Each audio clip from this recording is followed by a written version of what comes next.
மரங்களை வெட்டி அழிச்சிட்டான். நான் நட்டு வச்சுட்டு போயிருவேன். நான் பயன்படலை, எனக்கு பயன்படலை, நான் இறந்துட்டாலும் என் தலைமுறை பிள்ளைகள் அது பயன்பெற்று வாழும். இப்ப பல கோடி பனை திட்டம்னு நான் கொண்டு வரேன்னா பல கோடி பனை திட்டத்தை நிறைவேற்றுவேன். எனக்கு அது பயன்படாது. ஆனால் இருக்கிற பனை மரத்தை எப்படி பயன்படுத்திக் கொள்ள வேண்டும் என்று நான் காட்டிவிட்டு போயிடுவேன். அந்த பனை மரம் வளர்ந்து 15-20 ஆண்டுகள்ல என் பிள்ளை அதை பயன்படுத்திடுவான். என் தலைவன்ட்ட வந்து கேட்கிறான், பிரபாகரா நீ தனிநாடு கேட்கிறியே, ஒரு வளமுமே உனக்கு இல்லையே.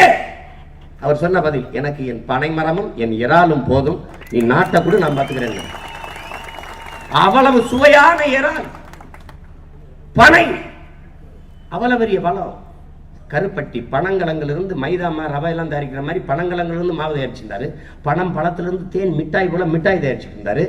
என்னென்ன பண்ணாரு இவன்? அதையெல்லாம் விட்டுட்டான், எல்லாத்தையும் தொலைச்சிட்டான். அப்ப சொன்னா நம்மள சிரிப்பான், ஐயோ இவர் பனை மரத்தை வச்சு பொருளாதாரத்தை பெருக்கிறார், அவன் அப்புறம் சாராயத்தை வச்சு பொருளாதாரத்தை பெருக்கலாமா? நம்ம வர்றான், இந்த கர்மாந்தரத்தை மூடுறான். அதை மூடிட்டோம்னா சரியா 2 நாள் கத்துவான். இந்த பையன் வந்து மூடிட்டான். அது பண்ண வாட பனம்பால் தென்னம்பால் மூலிகை சாறு குடிச்சு கடை போற போற கல்ல குடிச்சு செத்தவனும் இல்லை, சொத்தம்பட்டையும் வித்தவனும் இல்லை. நீ வேணா பாரு, எந்த மதுவுமே வந்து போதும்னு சொல்ல மாட்டேன். ஒரு ஒண்ணு போன உடனே அவன் குடிக்க மாட்டான், அது உள்ள இருந்துட்டு குடிக்கும். ஆனா கல்லு வந்து எவ்வளவு பெரிய குடிகாரனா இருந்தாலும் சரி 5 செம்புக்கு மேல போதுங்க. அது ரொம்ப பெரிய குடியார், 2 செம்புக்கு மேல போதுங்க.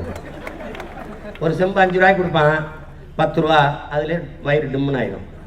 அதிகபட்சம் ஒரு ஊறுகாய், ஒரு சுண்டல், வடை சாப்பிட்டு அவன் 200 ரூபா சம்பாரிச்சான்னா 15 ரூபாய்க்கு 10 ரூபாய்க்கு குடிச்சிட்டு மீதி வீட்டுக்கு கொண்டுருவேன். இவன் இங்கே டாஸ்மார்க்கில் போனான்னா 200 ரூபாய்க்கு குடிச்சு மோதிரத்தை வச்சு வாட்சை வச்சு பொண்டாட்டி தாலியை வச்சு ரோட்டுக்கு வந்துடுவான். அதை காலி பண்ணுறோம். அது விமர்சிப்பான். இன்னும் கள்ளத்தை கல் உணவின் ஒரு பகுதினா அரசியல் சாசனமே சொல்லுது. எங்கள் பாட்டி அவையும் அதிகமானமே கல் குடிச்சு தெரிஞ்சுக்காங்க. அதனால கல் ஒன்றும் இல்லை, அது உணவின் ஒரு பகுதி. அது உழைக்கும் மக்களுக்கு மருந்து. போடுறா மூலிகைச்சாறு, கல்லுலாம் வார்த்தை தூக்கிறோம். பனம்பால் தென்னம்பால் மூலிகைச்சாறு குடிச்சிட்டு போடா, குடிச்சிட்டு போ. ஒன்றும் இல்லை எங்களுக்கு. ஏதாவது ஐயனார் கற்பனை சாமிக்கு திருவிழா வரணும், ஒரு கிடாயை வெட்டணும், அது இதுன்னு ஆக்கிட்டு ஒரு கல்ல குடிச்சிட்டு ஆடினா தான். அது இல்லைன்னா ஒன்றும் விழா இல்லை, இல்லை அது சிறப்பு இல்லை, சிறப்பு இல்லை இல்லை. அது போட்டால் தான் என்ன மச்சான், எங்கள் ஊர்லாம் பட்டாளத்துலேருந்து ஒருத்தர் வந்து விட மாட்டாங்க, அவரையே சுற்றி திரிவாங்க. என்ன மச்சான், என்ன மச்சான், என்னையா என்ன மச்சான், இரியா இருக்கா மச்சான், சரி மச்சான். அவன் மிட்டிலேருந்து ஒரு ரம்மு கொண்டு வர்றதுக்கு அவரை உலக கதாநாயகன் மாதிரி சுற்றி இருப்பாங்க. அது ஒரு கொடுமை தானே. இப்பவே போய் ஊர்ல இறங்கினா என்ன செய்யுமா? ஒன்றும் இல்லையா,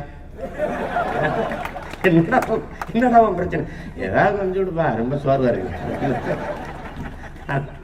அது மாதிரி அவனுக்கு ஒரு மகிழ்ச்சி, அது அவனுக்கு ஒரு மாற்று சொல்லணும். இதை செய்யாதேன்னா அப்ப எதை செய்யாம கேட்பான். அதுதானே அவனுக்கு ஒரு மாற்று சொல்ல, இதை செய்யறா பைத்து விட சரி போட. அந்த மாதிரி தான் நம்ம ஒவ்வொன்றையும் செய்கிறோம். இப்போ இது எதுக்குன்னா, நாம செய்கிற அரசியல் வந்து முதல்ல மண்ணை காப்பாற்றணும். மண்ணை நீ காப்பாத்திட்டா அது மனிதர்களை காப்பாற்றிடும். அது காப்பாற்றிடும். நீ மரத்தை வளர்த்துடலாம், நீரை உறிஞ்சி வித்துட்டா இவர்களை விரட்டி விட்டுட்டு மறுபடியும் நீர்த்தேக்கங்களை பெருக்கி நீரை சேமித்து வச்சிடலாம். ஆனால் மலையும் மணலையும் உன்னால உருவாக்க முடியாது. அது களவோகுதேங்கிறதா இங்க பெரிய பிரச்சனை.